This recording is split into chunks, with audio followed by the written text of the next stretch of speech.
Okay, let me see. I think we're in. Hello, Sarah. Hey, Steph. How are you doing? Not too bad. Feeling Good. but good. Good. You're good. So we are back in with a second episode, and before we begin, I'm just going to do a quick introduction. So my name's Steph. I am a natural figure pro, and I run a company called Pro Prep Coaching for all those of you guys who love to get ripped or to get big or to get whatever goal it is you're after. And I'm here today with the beautiful Sarah. Sarah, take it away.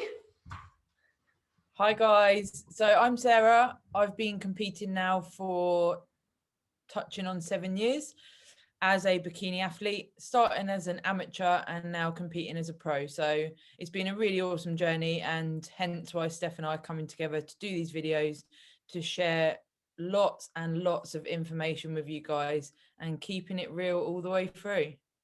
Absolutely, that's what this is all about. That's what this is all about. Just a chat with you all to really get you guys some information from our experience. Maybe you guys can teach us some stuff too. Please interact with us, drop some comments. And we've chosen a pretty good topic and a very current topic this time round, haven't we? Yeah. And that is, well, the predicament we're all in with COVID, and that has, particularly for us guys in the UK, meant that we have been in extended lockdowns for long periods of time. Yeah. And so the topic was how we cope with that, wasn't it? Yeah, and as bodybuilders in particular, ways to, I guess, cope with being in lockdown and feeling so isolated. When being a bodybuilder, yes, it can be isolating, but also we find that, you really get into coming to shows, doing posing lessons, Yeah. going to different gyms, seeing all your friends in the industry, and that's been completely taken away. So it's really nice to just come together. And I guess from your point of view, you're working with a lot of clients, so maybe helping through what you're hearing from your clients. And then me as a bodybuilder being at home, and that change, I'm not at work at the moment because I work in a gym, so I'm furloughed. So I've had the gym and work just completely taken, I guess. So it's ways that we can all help each other and get through it. Yeah, 100%. So I guess where the best place to start might be just in taking maybe the listeners through some of your examples, Sarah, of what you've done with that situation. You've been furloughed, you've not got the gym where you work, where you train. So how have you adapted? So the first lockdown, I guess, was almost a novelty because it was summer as well. Yeah. And, there was the restrictions in place, but it wasn't expected. We didn't really know it was going to happen. So it was like, oh, I'm off work for a few months, bit of leave. And it was okay. I got used to home training and I had some kit and what have you. And then when I went back to work, I found that after the sort of 2-3 months, it was like, okay, I'm ready to get productive again and be back at work. Mm-hmm. And then obviously the second lockdown came and it was like, oh, well, we know what to expect. It's almost like another bit of leave again. But then the winter obviously started to come, and actually, it became a lot more serious with deaths and actually knowing people that had got COVID, and it got more serious. But there was no real, I don't know about over where you are, but the restrictions were a bit sort of hairy fairy. It was like, you can do this, but you can't do this. And Yeah. then it was breeding this real negative aura around the world. Mm-hmm. I just felt like everyone I spoke to was down in the dumps. Mm-hmm. And not having the gym and having that stimulus and the load as well for us as competitors, I've definitely noticed a change in my physique. Although I'm still training the same amount of volume, I'm just not getting that stimulus. So the second lockdown took me into my show in December. Sure. And that was, in itself, the show was really difficult in regards to no audience, flying over with the mask on, and you weren't allowed to go out anywhere. You couldn't even go for sort of a celebratory sit down with your family after. Yeah, it's hard. And it, even the vibe in the place, they had backstage where you get ready, they had marked out taped sort of squares, and everyone had a square, and it wasn't what we get from our sport. So that was really tricky. And so the post-show period was just really eerie. And then we had Christmas, of course, and then coming back into the third lockdown.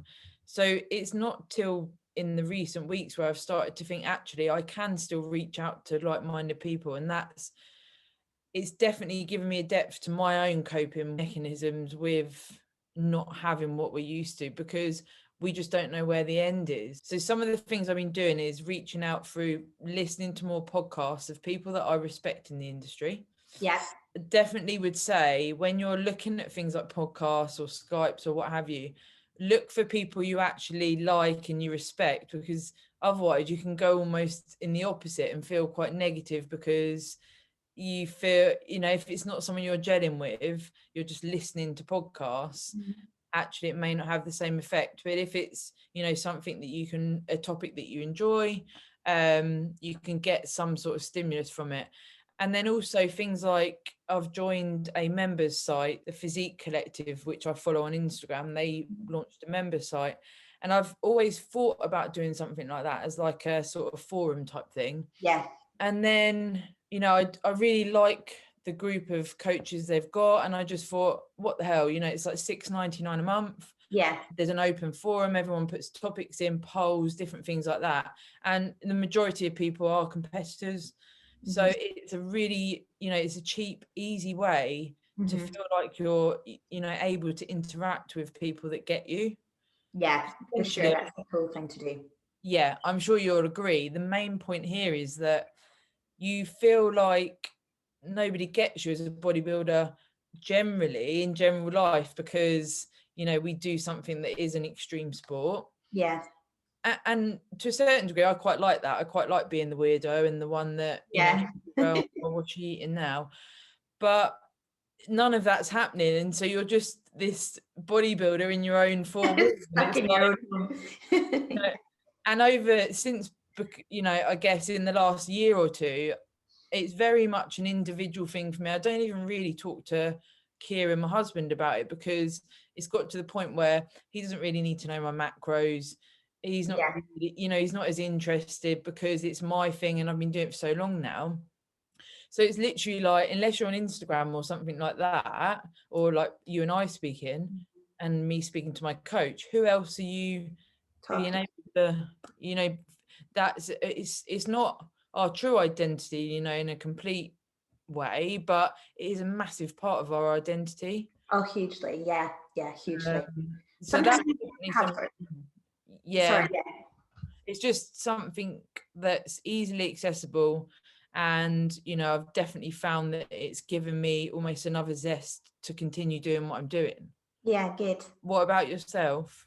Yeah, I was going to say, it's interesting that you've just sort of pointed out that it's like, it's not your whole identity, but it's a massive part of who you are. And I think at every point, I'd love to know a guy's point of view on this as well, but at every point in maybe a female's bodybuilding journey, you have a conflict with what you're doing, being a bodybuilder, and what society says you should be. Like, you should be like the 30-year-old who's, buying the house with the kids and the whole thing like that. Or, oh my gosh, how many times have you had that conflict where you want to go and buy a really nice dress, but that dress doesn't look good on you because your back and your shoulders are too hench? Do you know what I mean? You can see your traps. Exactly. And it's so weird, because sometimes, even now I'll catch myself, I might wake up one day, and that particular day I might have been, I don't know, going around to what I call my normie friend's house.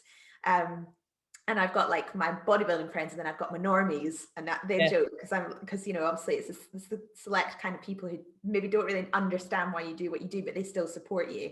And you're still friends. Exactly. And I might go around and have a day, in a normal circumstance with them, and I'll come away from that and be like, oh, that was really nice, eh? Just having a nice like lunch and a glass of wine and a this and that. And it just kind of, it's weird. You have this dichotomy. So I suppose that's another area. It's a whole other topic in itself, isn't it? But coping strategies, I mean, I echo so much of what you've just said, Sarah. I think each of the lockdowns we've had, And it's weird actually, because saying it out loud, you realize actually this has been like a year now. Yeah, A it's year. scary. It's It's literally, scary. you're going to be touching on a year, isn't it?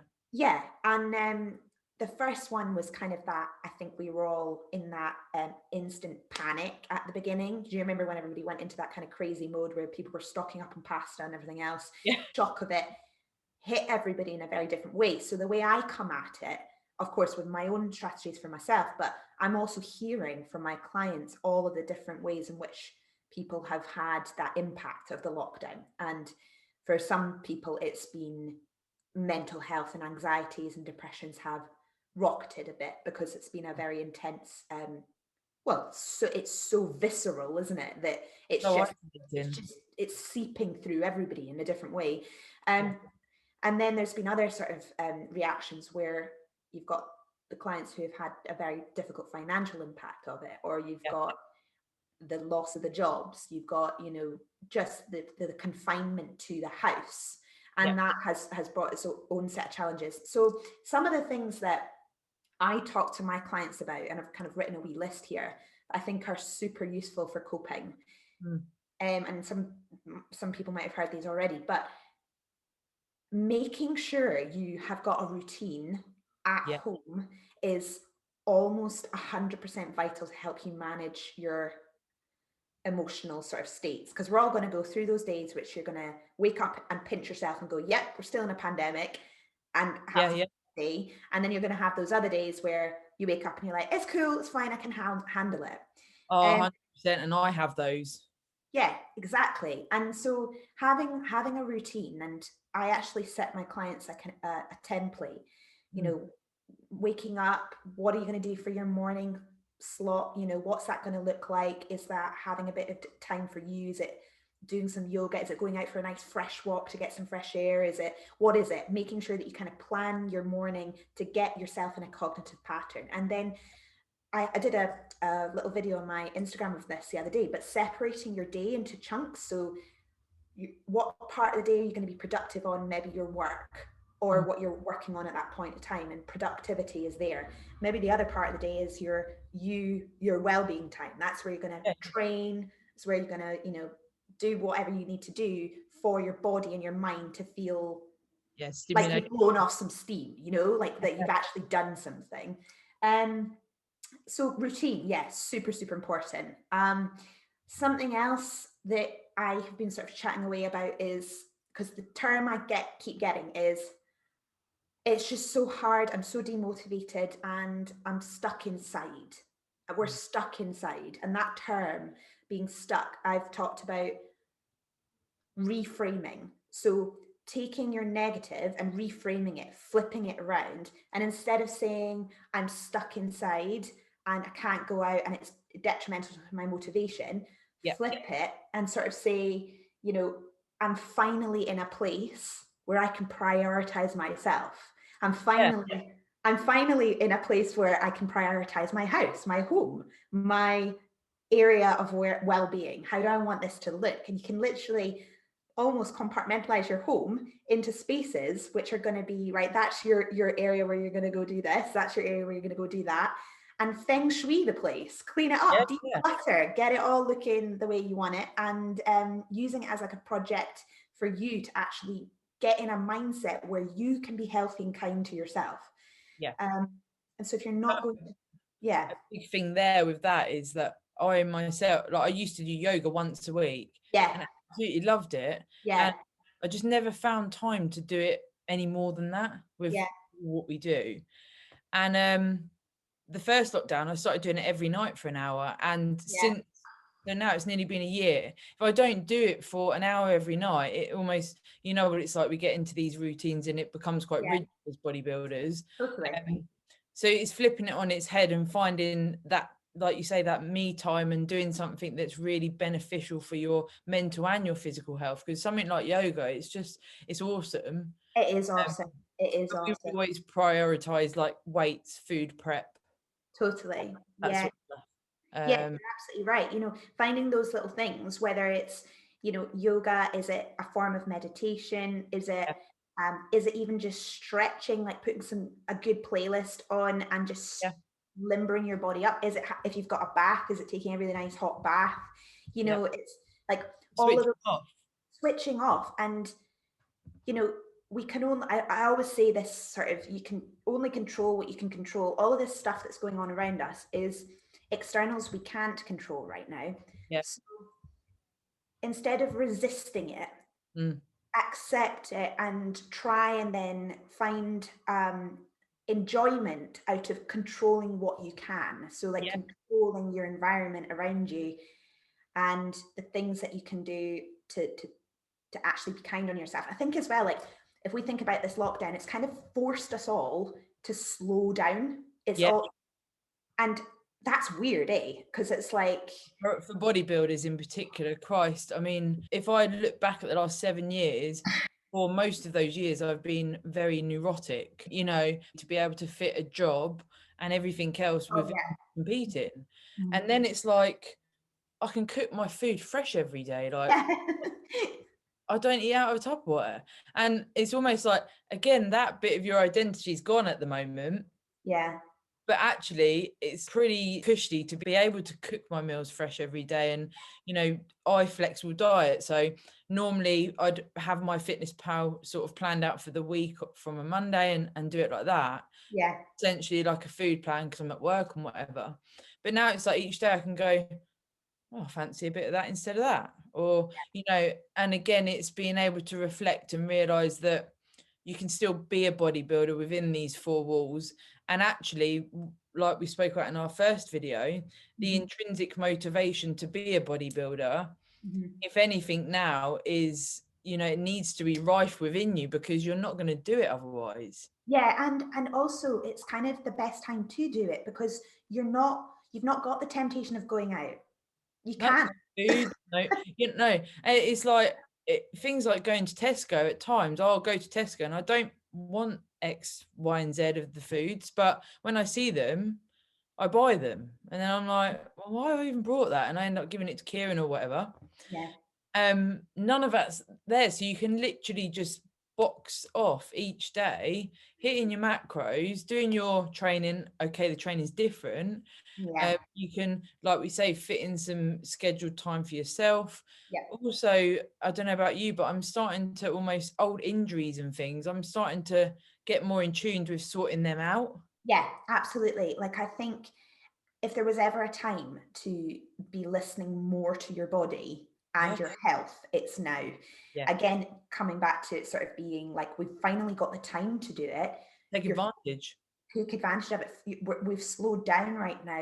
You might not be focused on other things, but you can focus on listening. If you had a shoulder niggle, is this a time where you can do rehabilitation work on it?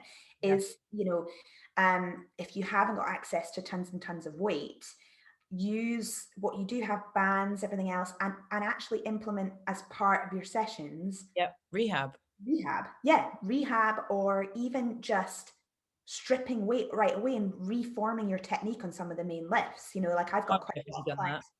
Totally. I mean, like I've got quite a lot of clients right now where we're just fixing their deadlift or we're fixing their squat. We're looking at their, you know, basically their mechanics and what actual movements are going to be better for them when we come out of lockdown. So we're doing loads of stuff like that. And I think even for me, like right now I'm lucky that in this lockdown I've purchased a lot more stuff, so I've got a lot of weight and I can progress. But I have spent, in my second lockdown, because we had limited access, I spent the whole of that 6 to 8 week block perfecting my squat, and I was just focused solely on the squat and perfecting that technique. I've never done such a focus on one lift before. For me, it's done me well. Firstly, I now like doing squats, which I never did before. And secondly, I feel so strong. Like I felt so much stronger now in that lift than I've ever done in the last 20 odd years of me lifting. And that's mad for me. So it's such a positive thing that we can take as bodybuilders.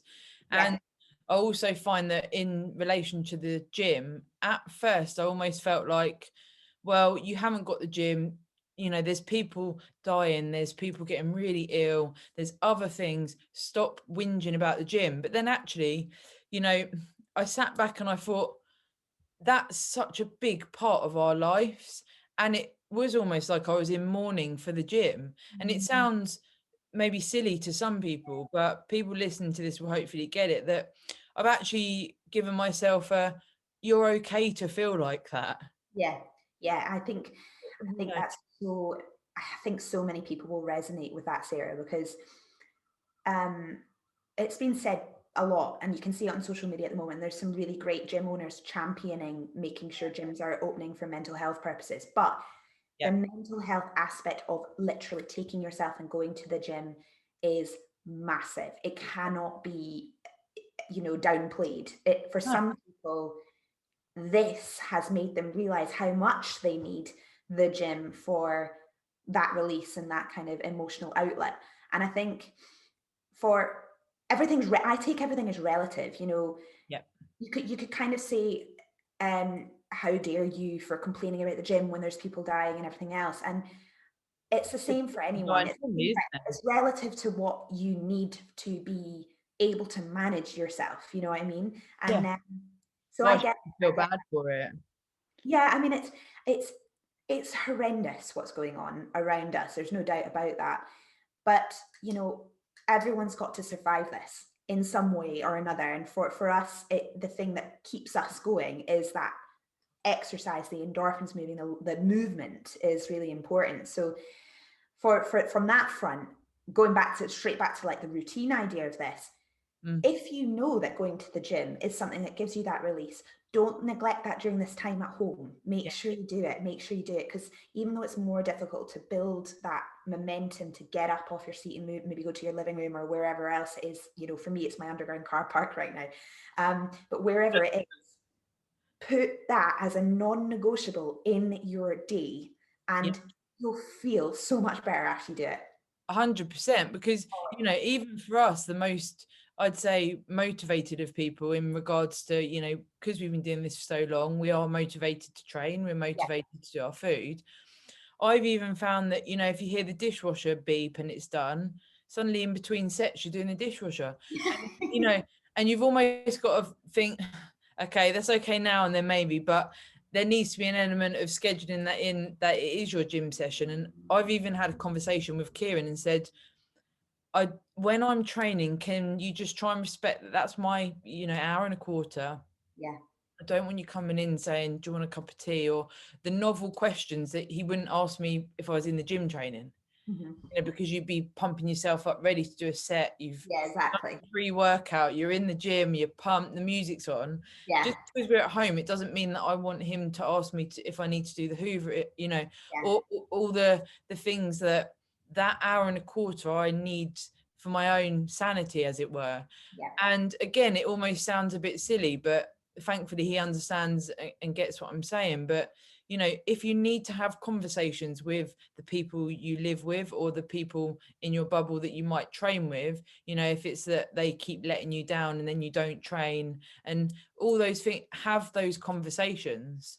Yeah, totally. And, actually on that front, that's another coping mechanism right there, talking to people, but and making sure that you are having open lines of communication. Like I'm saying to all my clients at the moment, I'm as much of somebody I want them to open up and have a chat with as I am a coach right now, because I know how much that outlet of half an hour can mean to somebody who might be very lonely currently. And so I think, talk to friends, talk to family, schedule. This is the time to do it. If you haven't scheduled those phone calls with people, you know, the ones that you're like, oh, I really need to get around to talking to them. I really need to get around to talking to them. Schedule those calls, because honestly, like just the communication element, we're human nature needing that tactile contact. That's the way we're made, isn't it? So that's so key at the moment. So that's another thing, and I'm pretty happy that you brought that up as well, because I was thinking I've needed at points during this lockdown to call a friend. I've needed that. And I definitely, one of my bodybuilding friends, Soph, we do a FaceTime nearly every week now, and we say, let's do a face. And sometimes we're on the FaceTime. I think once we were touching on 3 hours. But it wasn't like, bloody hell, I've been on this call for 3 hours. It was like we were together and, you'd have a cup of tea. and we don't go and put the kettle on while we're on the FaceTime, and you know, but I need a wee now, and you take the video off, and you know, and it's almost like what you would do if you're around the house. And because we're both into bodybuilding, it just makes it really natural, and we're just and then you've got other friends that you might FaceTime with that are not into bodybuilding at all. But like you said earlier, when you go for a glass of wine and a pizza or whatever with a friend that's not into bodybuilding, we sometimes might need that as well. So it's trying to find 100%. At the moment now, you know, coming into February, March, this is a time where people are actually going into prep now as well. So it's like that emotional change that you need when you go into prep is a whole nother realm. And you know, you've normally got that interaction with people saying, oh, are you going into prep now? How's it going? And you almost thrive on that, like, my macros have gone down, I'm doing more cardio, I'm doing this. And even things like cardio, like, can people get access to a cross trainer or a bike? You know, what's that? And Stephen said to me, you know, when I compete next time, he said, what you've got to realize is everyone's physique is going to have had an effect on this. And I thought, whatever. And then when I did compete, in December, it was like, actually it is different looking at physiques. It is. Yeah. I think, you know, you touched on it earlier, like, have you noticed a change in your physique because of this whole situation? And you know, for me, it's like, I'm just not quite as tight as I normally am. 100%. It's like that kind of, I've still the muscles there, but it's just, I'm not as hardly like that stretched tight. You don't get the same quite maximum pump that you get when you're training, because you just don't have the load like we spoke about earlier, the stimulus. So there is a different body going on right now, and I'm struggling with that myself. I don't like being soft. I mean, it's hard. Do you? Yeah. Even when I'm bigger, you know, even at the height of an off season, you can still feel tight almost. Yeah, I know what you mean. Yeah, because if you're a competitor that doesn't stay too far away, you know, within that 5, 6, maybe 6 to 8 kilos, you know, of stage weight, you can still hold a body composition that's like what I kind of call fuller lean. It's like that tight but full feeling. And so you're not soft and you're not chunky. You're that just bigger version of the body on stage. And that's such a sweet spot to be in. During this time, that's hard. That's hard. I mean, for the best of us who want to try and maintain that kind of window, it's been a struggle. Like, I'd probably say all hands on the table. Like, my first lockdown was a complete disaster. You know, I just went into full protection mode of my clients, my business, my, you know, everything. I put myself literally at the bottom of the list. So for me, the first lockdown, I hardly even trained. Like, I was more concerned about just saving my people and making sure that everybody was taken care of and that they had the support. That I put myself there. Second lockdown, easing myself back in, focused on a particular lift I really wanted to maximize, because I didn't have tons. So, you know, for me, I've now got to a place where, okay, I think we've all, and I've seen the mentality of my clients shift in this third lockdown, where we're kind of like, okay, we're in this, it's not going away, it's shit, but we are okay. It's that 360 of the kind of the shock factor, the management, the anger, the stress, and now we're like, all right, we're here, we'll just have to manage it, you know. And it's almost like, because we had that Christmas period as well, and I don't think I've ever been so excited for Christmas, and I love Christmas anyway, but being in that second lockdown, I was like, I wonder why I'm looking forward to Christmas so much. And I think it was just that element of something to look forward to. And I said to Stephen the other day, at the moment, before I go back into prep, every other weekend I have off tracking my food, and I have like an Indian, some food that I wouldn't have on plan. And I said to him, do you know what? It's not even that I want to sit and eat loads of food, because I've come away from that type of behavior over the years.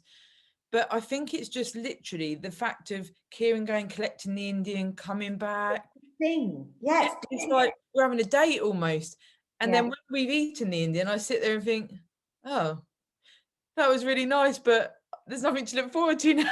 Yeah, I know, I get it. And it's turning that sort of my yoga every night, and it seems stupid, but I do like my yoga, some massage balls, stuff like that, have my hot bath, have my protes, go to bed. I look forward to sort of 6 o'clock where that kicks in. Yeah, yeah. And it becomes another motivation, but in a completely different way. Totally. And that's your routine. Like Yeah. Yeah. that's a perfect example of you've set that block from 6 onwards where you've got Non-negotiable. this set yoga, bath, protes, Yeah. chill, Yeah. bed, happy days. Like you're Yeah. in that zone. And I think that's so good because setting those like little intentions for your mental health right now, because that is like obviously from a coping point of view, I think all of us, like I said earlier, are doing that yo-yo mindset every day, Yeah. or a week at a time. One week you'll have strong, next week you'll fall off a little bit, then you'll condemn yourself, then you'll guilt trip, and then you'll come back on. And you know, I see this pattern so often. Yeah. It's like, what can we do to try and keep, I don't want to say positive because I don't really particularly like say keep positive. I don't really like that. Feel, yeah. I like to sort of think, well, how can we manage things? Like, how can you keep strong through it? Yeah. And turn the news off is one. Like, I don't listen to it anyway, but bloody hell, it depresses me, doesn't it? it's so depressing. I mean, for goodness sake, we're basically getting a daily death toll count daily, like every day at the moment. And whether you're the most positive person or not, that stuff subconsciously just infiltrates. And, you know, it's just the weight of that every day. So one of the biggest things I would say is turn social media down to a low, turn news off completely. Don't listen to the radio. Don't bother listening to anything unless it's like, you're coming out of lockdown, because that would be good. Like, you know what I mean? Just try and limit the negative sources that are subconsciously altering your state of mind. And also, like you say, with TV, I've definitely found that I've watched them, because I would never really watch TV because I didn't tend to have the time, and well, maybe more that I didn't want to use my time on that. But then I've watched some things, like the other day I watched a Tiger Woods documentary, and cool. I watched like the Michael Jordan one, and I like those ones because there's the sport element, and okay, it turns into quite you know, you realize their life's a almost a fantasy, and it's not all about the sport. It's quite interesting because there's points where you can see what they've given to their sport and you can relate to it. So you can choose programs that would potentially stimulate you that you wouldn't normally have watched, and you can take interest in that. Yeah, 100%. I'm doing the same sort of thing right now in our house, because we're up in Scotland is Strongman. So we watch like World's Strongest Man on repeat. It's ridiculous, but it's like you say, it's watching sports sort of type programs about things that you like. We love the strength sports in our house. Yeah, and it still gives you that motivation in a different kind of way. And I say this to clients as well. Like, if you're in a bit of a trough with your mindset, motivation wise, best thing you can do is put on a motivational video on YouTube right now and listen to that. Seriously. And I've even found comfort in random things. Like I've been watching Eddie Hall doing eating challenges. Yeah, I've seen that. Yeah. You know, I don't particularly, I wouldn't say it's normally something I'd sit and watch an eating challenge, but some of them are quite funny. And you know, he's quite funny because he'll go to like somewhere and it'll be an authentic eating challenge, and then he'll go and do like, he'll go and pull a lorry as well. Totally. So it's like it's very novelty, and it's just, you know, why not have a bit of fun and submerse in stuff like that, rather than, you know, maybe watching things like documentaries or watching the Daily Death Toll. Yeah, totally. It's only going to bring you down, isn't it? You know.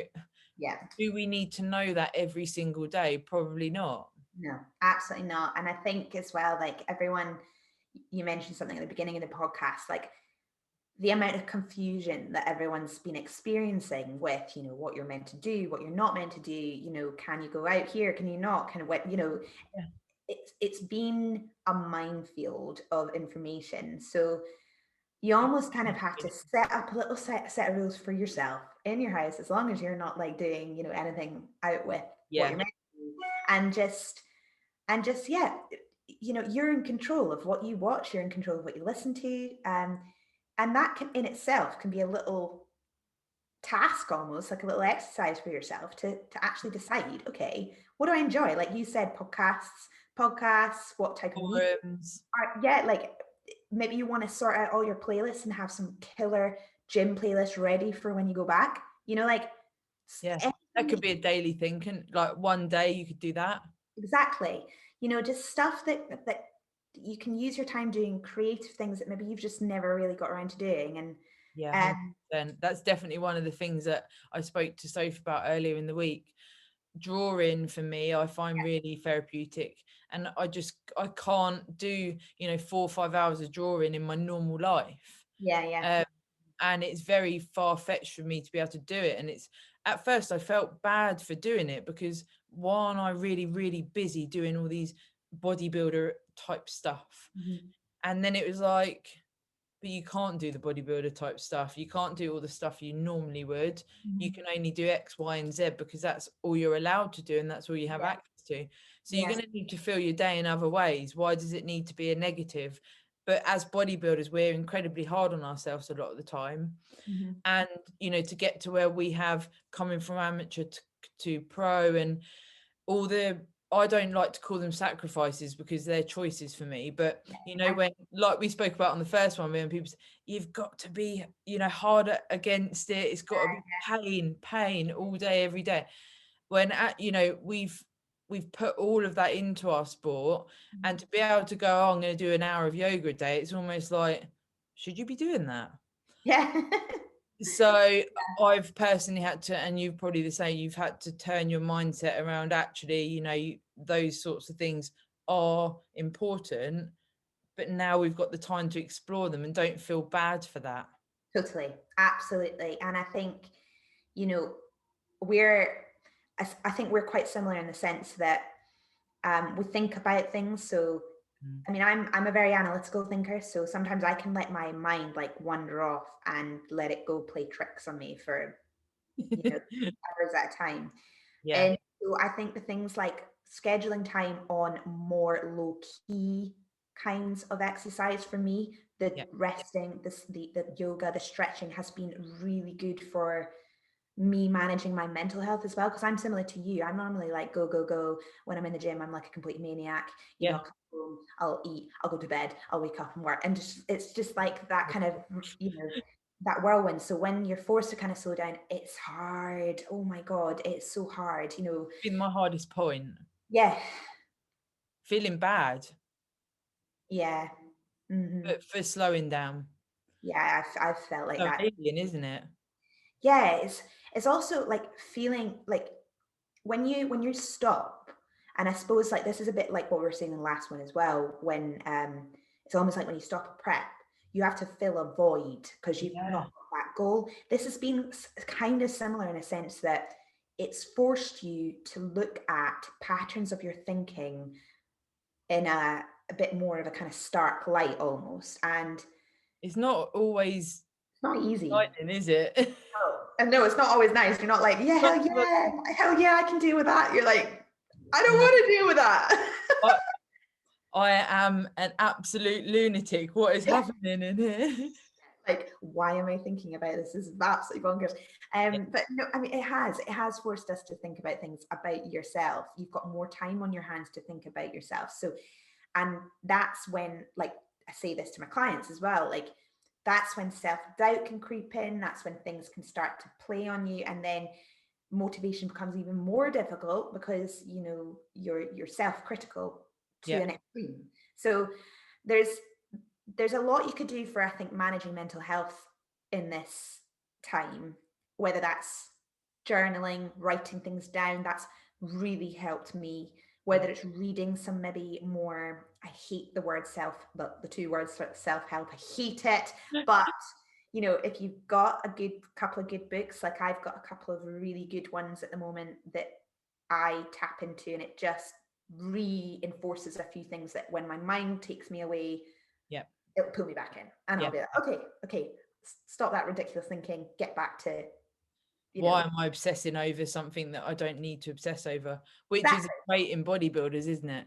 Yeah, totally. And so those sorts of things are useful, because from a mental point of view, you need to find coping strategies that work for you. And if that is writing, if it's reading, if it's listening, if it's doing whatever it is, prioritize that stuff, because otherwise you'll find it very difficult and you'll find yourself stuck in a bit of a loop of negative thinking patterns. Yeah. Yeah. I think it's almost like we could, to surmise today, it's almost like you could put two sections of the mental health and the physical health. I would agree. Yeah. Yeah. And they're equally as important. Totally. You know, you to summarize that. Yeah. You want to make sure you're moving your body to release energy, to get it moving, to feel those endorphins, to make sure that you are exerting energy in a good way to keep you healthy. Yeah. And then from the other side of it, managing the mental health side of it, set your routines, be kind to yourself, set time aside to actually explore how, you know, you want to how you actually feel. Yeah, how you feel, exactly. You know, very rare do we get that opportunity to do that. So it comes back to that reframing. You're not stuck inside. You have an opportunity to care for yourself. Care for yourself and slow down and think about maybe changing the way you want to live your life, you know? Yeah. And your priorities. And I guess the one that, you know, is the top of both of those, it's almost like the roof to the house, is reach out if you need to. Yeah, 100%. You know, and be open and honest and talk. As bodybuilders, I don't know about you, but definitely through my journey, like I've mentioned a couple of times, I've come from a very neurotic point of needing my macros, my training, everything to be exact. You know, I've got a knack of being able to hit everything exact as well. And I've come through that. But then, you know, throughout some of the lockdown, I've almost found that those traits start kicking back in. And I'm like, oh, how can I do this? How can I? But it's through other things. It's not maybe my macros or what, because I know how to do that now. Yeah. But those neurotic tendencies don't serve me well. Yeah. And as a bodybuilder and coming through that, when I could see myself almost slipping back mental health wise, I've had to go, you need a structure and you need one quickly. Yeah. And then, like I say, only in the last few weeks, I've realized it's actually okay to reach out. Bloody hell, it's not a sign of weakness. So that's why I say it's almost like the roof to the house, because I've sorted out my gym routine, what I can do at home, and I've accepted that I cannot get the load I normally would. I've sorted out my yoga, my massage balls, my hot bath, sleep routine, etc. Now I'm at that point where it's like, okay, now I'm going to interact more with people like yourself, my friends. I'm going to suggest doing a FaceTime. I'm going to actually facilitate other people as well. And it's almost like those three parts of I found are all I need to be able to survive the rest of it. Do this. Yeah, totally. Yeah. I think that's a really, really good summary for sure. And yeah, I mean, it's beneficial if you're in a place with somebody around you. Like you've got Kieran, I've got Andrew, and for those people who do have someone, lean on them. And this, for those who maybe don't have somebody at home, like you say, keep the lines of communication open. Just talk to people, interact, do whatever you need to do. Join like forums like you've just joined, anything like that, so that you just don't go inside yourself. It's not a good place to be, and we know that from our own, you know, like in a prep when we spoke about last week, you come off the back of a show and you think, what just happened? Yeah, totally. I've had my head down and I've been doing all my stuff, and then I've competed and I'm like, bloody hell. It's very similar, isn't it? If you introvert too much. Kieran's very sort of, he'd be happy if it was like this for the rest of our lives, because he'd very easily be introverted. And I have to say to him, look, let's try. And he does the Tesco shopping, he does bits and bobs, and he's working a bit on emergencies and stuff, and for him that's stimulation, because otherwise it wouldn't be there, and he's not got any motivation to train at home. So consequently, you've got people that are changing their diet, changing their exercise, you know, not doing any of them, and it's like, as we know, the food that you eat, the exercise you do does depict a lot of your own mental health. So Oh, you really hugely. do need to get your ducks in a line. And like you say, I think the biggest one of those is that routine Routine, and listening to yourself. for sure. And you forget how good it feels to you forget how good it feels when you're healthy and you're hydrated. You do. And if you've lost that somewhere along the line, it can be hard to get back on track. But trust me, get a week or two under your belt and you'll just feel like a little bit of a deep breath, like, okay, Yeah, I'm back, I'm okay, I'm gonna get through this. yeah, Because yeah, I think all of us have been at some point during this lockdown where we have lost ourselves. Maybe, yeah, you've maybe had a crazy ton of food and a bottle of wine, or you've done something, you've not trained for a week or two or whatever, and you felt shit. yeah, But then when you've got back into it, you remember, this is why I do it. This is yeah, why and that's okay. it's Yeah, okay. That's okay. That was yesterday. Today's today. New day, fresh start, move forwards, and that's all we can do at the moment. So I really hope some of these have been super, super helpful. yeah, so do I. And it's like we've already said, the reach we're getting from our first video and hopefully from this one as well. And any topics that people want us to cover as competitors or, bodybuilding in general, Yeah, we are completely open to discussing anything. So this one was really nice because it touches on our own take on the mental health side of things as well. Definitely so many subjects we can cover, but of course, if we can do that through someone being interested in it initially, it's a yeah. way to sort of spark the interest in what we're talking about. In the topics, yeah, for sure. And the best way to do it, guys, is contact us. Just drop us a note down below in the comment section on this video or in our Instagrams or wherever Yeah. you see this video. Second Sarah, we're open to all discussions. So I just can't wait to get stuck in. It's like every time I talk to you, Sarah, it's like we could probably speak for hours. I know. We Yeah. we're giving each other a signal like, is it 30 minutes over yet? Are there still going to be people who are watching? Yeah. You want it to be, and I actually, when I listen to podcasts and stuff, sometimes the person leading it will go, right, we've just hit an hour now, let's wrap it up. And it's like, because almost like, I guess people start 30 minutes to an hour would be enough for most people to listen to while you're doing other stuff or whatever.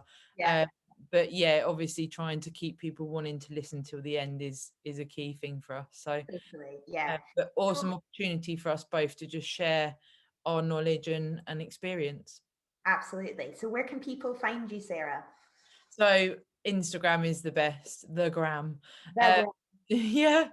So Sarah Parker-Hatchard, and then I'll release this video on my YouTube as well, which is the same. But feel free to reach out. Any questions on today's topic or future topics would be awesome. Yay! And what Awesome. about you? Same over here on the gram is the best way to get me.